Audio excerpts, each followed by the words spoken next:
नमस्कार, breaking tube में आपका स्वागत है। हम बात करेंगे मायावती और आकाश आनंद के रिश्तों की, पार्टी के अंदर आकाश आनंद की एक बार फिर हुई वापसी की। बार बार पार्टी से बाहर जाना या बार बार भूमिका से हटाया जाना और फिर वापसी होना। आकाश आनंद के राजनीतिक पारी अभी शुरू ही नहीं हुई थी कि उसके अंदर इतने सारी किस्से कहानियां आ गए।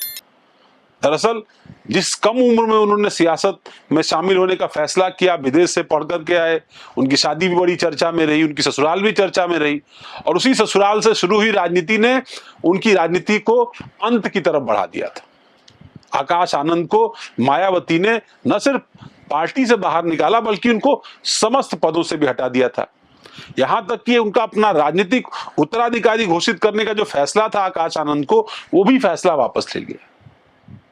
अब पार्टी में इस बात को लेकर के मायावती और उनकी विचारधारा पर बेहद दबाव था। दबाव इस बात का कि उनके बाद इस पूरी राजनीतिक यात्रा को कौन लेकर के जाएगा। मायावती भी ये समझती थी और आकाश आनंद को इसी भूमिका में तैयार करने की कोशिश कर रही थी। कोई ऐसा पहली बार नहीं हुआ था जब मायावती ने अपने उत्तराधिकारी के तौर पर या पार्टी आगे कौन संभालेगा इसको लेकर के कुछ मन न बनाया। पहले भी कुछ नेताओं के नाम एकाएक सामने आए, लेकिन जैसे ही वो नाम सामने आते थे उनके साथ विवाद चिपक जाते थे। ऐसा ही आकाश आनंद के साथ हुआ।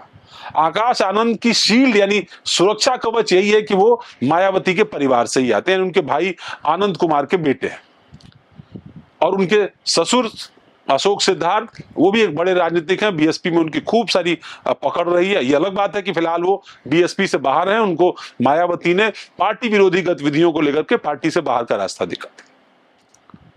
हालांकि कुछ दिनों पहले काफी मान मनोबल के बाद आकाश आनंद के छोटे भाई की शादी थी। इस दौरान मान मनोबल परिवार के अंदर हुआ और माफी दिराफी हुई। आकाश आनंद की तरफ से माफी मांगी गई मायावती से और इस बात की घोषणा खुद मायावती ने सार्वजनिक तौर पर की, एक्स हैंडल पर। उन्होंने अपने एक्स हैंडल पर यह लिखते हुए कहा कि आकाश आनंद ने उनसे माफी मांगी है और ये कहा है कि भविष्य में वो इस तरह की गलती नहीं दोहराएंगे। चूंकि उनके भतीजे हैं, उनके लाडले हैं, उनके प्रिय हैं, इसीलिए उन्होंने उनको अपना उत्तराधिकारी चुना था। बहुत कम समय में आकाश आनंद बेहद लोकप्रिय हुए थे, खासतौर पर पार्टी काडर के बीच में। उत्तर प्रदेश, उत्तराखंड और हरियाणा में उनकी चुनावी सभाएं काफी मशहूर हुई थी, काफी चर्चा में आई थी। सोशल मीडिया के अलावा तमाम सारे टीवी चैनल्स पर भी दिए गए उनके इंटरव्यूज सुर्खियां बटोर रहे थे। उनको रैलियों में सुनने के लिए लोग आ रहे थे। बीएसपी को आकाश आनंद में एक उम्मीद दिख रही थी, लेकिन पार्टी से अचानक उनका बाहर जाना ये कई लोगों को समझ में नहीं आ रहा था। उनको ये नहीं समझ में आ रहा था कि आखिर पार्टी के बीच कौन सा कुचक्र चल रहा है, कौन सी साजिश षड्यंत्र चल रहा है जिसके नाते बार बार उसकी गाज आकाश आनंद पर गिर जाती है। दरअसल ये बीएसपी की सियासत रही है कि जो कोई भी मायावती के बेहद करीब जाता है या पावर सेंटर बनने की कोशिश करता है, बाकी सारे पावर सेंटर्स उसके खिलाफ इकट्ठे हो जाते हैं और उसका सियासी, एक तरीके से कहें तो सियासी हत्या कर देते हैं। ऐसा ही आकाश आनंद के साथ भी करने की कोशिश हुई, लेकिन मामला चूंकि परिवार का था लिहाजा संभल गया। आनंद कुमार, जिन्हें बेहद प्रेम करती है मायावती, बहुत ज्यादा मानती हैं आनंद कुमार को, जो उनके भाई हैं। आनंद कुमार लगातार मायावती के साथ अलग अलग मौकों पर खड़े रहे, इसीलिए उन्होंने सियासी भूमिका दी। पार्टी के अंदर उनको राष्ट्रीय उपाध्यक्ष बनाया, पार्टी के अंदर उनको नेशनल कोऑर्डिनेटर बनाया, कई तरह के प्रमुख दायित्व उनको दिए गए और वो साधारण तौर पर उनके सारे कामकाज देखते रहे, क्योंकि मायावती और किसी पर भरोसा नहीं करती। आकाश आनंद की वापसी से पार्टी कैडर के अंदर एक उत्साह जरूर देखने को मिला। अभी जब लखनऊ में एक बड़ी व्यापक बैठक बुलाई गई थी, राष्ट्रीय स्तर की बैठक थी, ये लगभग तय माना जा रहा था कि उस बैठक में आकाश आनंद का आना होगा, क्योंकि पिछली बैठक उनकी वापसी के बावजूद वो नहीं उस बैठक के अंदर दिखाई पड़े, न उनके बारे में कोई घोषणा खास तौर पर हुई। लेकिन इस बैठक में ये लगभग तय माना जा रहा था कि आकाश आनंद को लेकर के कोई घोषणा होगी, तो वो घोषणा हो भी गई। उनको चीफ नेशनल कोऑर्डिनेटर घोषित किया गया। यो जिस पद पर वो पहले थे वही कुर्सी उनको वापस मिल गई, लेकिन उत्तराधिकारी को लेकर के मायावती ने अपना फैसला अभी वापस ही रखा, उसमें कोई फैसला नहीं किया। ये सबसे बड़ी बात है राजनीति में, बीएसपी की राजनीति में खासतौर पर। एक पार्टी जिसने शुरुआत काशीराम के दौर से की, मायावती ने उसको आगे बढ़ाया, उत्तर प्रदेश समेत कई सारे राज्यों में उसका प्रभाव हुआ, राष्ट्रीय पार्टी के तौर पर पार्टी काम करती रही, कई सारे राज्यों में उनकी विधानसभा में सदस्यता रही, कई सारे राज्यों में उनका अच्छा जनाधार रहा। उत्तर प्रदेश के अंदर उन्होंने बहुमत की सरकार बनाई थी 2006 में, लेकिन उसके बाद पार्टी का ग्राफ लगातार गिरता गया। जैसे जैसे मायावती जो बीएसपी की मुखिया, उनकी उम्र बढ़ती गई, वैसे वैसे उनकी सक्रियता कम होती गई। पार्टी के तमाम सारे अलग अलग जो कैडर के लोग थे या प्रमुख नेता थे, छत्रप जो थे अलग अलग जातियों के, वो धीरे धीरे करके पार्टी से बाहर जाते गए। पार्टी जैसे जैसे सत्ता से दूर होती गई, जैसे जैसे विधानसभा और लोकसभा राज्यसभा में उसकी संख्या घटती गई, नेतृत्व भी घटता गया। पार्टी ने कई मामलों पर कई बार बेहद सख्त फैसले करके कुछ ऐसे नेताओं को भी पार्टी से बाहर निकालने या उनको दरकिनार करने की कोशिश की जो पार्टी की विचारधारा के साथ, नेतृत्व के साथ बड़े लॉयल रहे। आकाश आनंद के सामने ये बड़ी चुनौती है।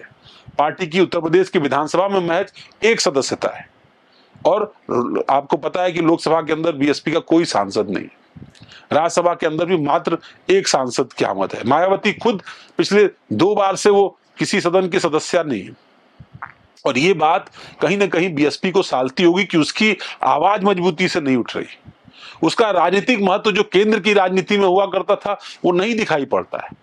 महज एक बेस वोट के आधार पर पार्टी कैसे आगे बढ़ेगी? तो उसको अतिरिक्त वोटों की आवश्यकता है, यानी अल्पसंख्यक समाज का वोट हो, ओबीसी समाज का वोट हो, अपर कास्ट का वोट हो, वो वोट इतना कंसोलिड तरीके से बीएसपी के साथ नहीं दिखाई पड़ता।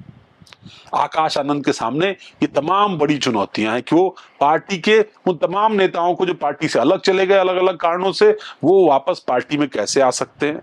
उन तमाम वोटों को जो 2006 के आसपास पार्टी ने अपने पास सजोया था, चाहे अपर कास्ट का वोट हो, खासतौर पर ब्राह्मण समाज का वोट, इसके अलावा ओबीसी समाज और खासतौर पर नॉन यादव नॉन कुर्मी जो वोटर है, उसको अपने साथ इंटैक्ट करने का प्रयास सफल रहा था बीएसपी का। उस वोट को किस तरीके से सफल कर पाएगी बीएसपी, ये भी एक बड़ा चैलेंज है। क्या बीएसपी किसी गठबंधन में जाएगी? लोग ये भी कह रहे थे कि अप्रैल में राहुल गांधी और आकाश आनंद की एक मुलाकात हुई थी और उसमें एक रूपरेखा तय की गई थी कि अगर 27 में साथ जाना पड़े तो कैसे किया जाएगा। हालांकि इस बात की मैं पुष्टि नहीं करता क्योंकि ये बेहद ही जो है गोपनीय सूत्र थे और इनकी बात की अभी पुष्टि नहीं हो पाई। तो आगे आने वाले दिनों में यानी 2026 में या 27 के चुनाव शुरू होने से पहले क्या कुछ समीकरण उत्तर प्रदेश की सियासत में बदलेंगे, इस पर सबकी निगाह होगी। लेकिन अभी बिहार के अंदर चुनाव है, उसके बाद भी कुछ राज्यों में चुनाव है, हालांकि उन राज्यों में बीएसपी का बहुत ज्यादा आधार नहीं है। तो सबसे बड़ा चैलेंज आकाश आनंद और मायावती के लिए उत्तर प्रदेश की राजनीति में कमबैक करना होगा और कमबैक के लिए एक अच्छी खासी सीटें जो है वो जीत करके आना बेहद जरूरी है पार्टी के लिए, ताकि विधान परिषद के अंदर, राज्यसभा के अंदर भी उनकी आमद हो सके। लोकसभा के चुनाव 2029 में होने हैं, लेकिन विधानसभा के चुनाव जो 2027 में होने हैं उसमें पार्टी को अपने बेस वोट के साथ साथ अल्पसंख्यक मतदाताओं का वोट, ओबीसी वोट और अपर कास्ट का वोट लेकर के आना होगा, तभी पार्टी डबल डिजिट में आ पाएगी। पार्टी की चुनौती यही है कि पार्टी को पुराने नेताओं की घर वापसी कराने का भी कार्यक्रम शुरू करना हो। पार्टी के अंदर अंदरूनी राजनीति से पार्टी को बचना होगा और यही आकाश आनंद के सामने चुनौती, क्योंकि अभी अभी वो उससे पार होकर के आए, अभी अभी उन चुनौतियों से लड़ करके आए। सोशल मीडिया पर अच्छी उनकी फॉलोइंग है, सोशल मीडिया पर बीएसपी के तमाम कैडर को जोड़ने में भी उन्होंने सफलता पाई। अब वो किस तरीके से आगे बढ़ पाएंगे, इसके लिए आने वाला वक्त निश्चित तौर पर इस बात की गवाही देगा कि आकाश आनंद को ये जो मौका मिला है फिर से, वो अपनी राजनीति को, अपनी पार्टी की राजनीति को और काशीराम मायावती की विरासत को, बहुजन समाज पार्टी को कैसे आगे बढ़ा पाते हैं। धन्यवाद, नमस्कार।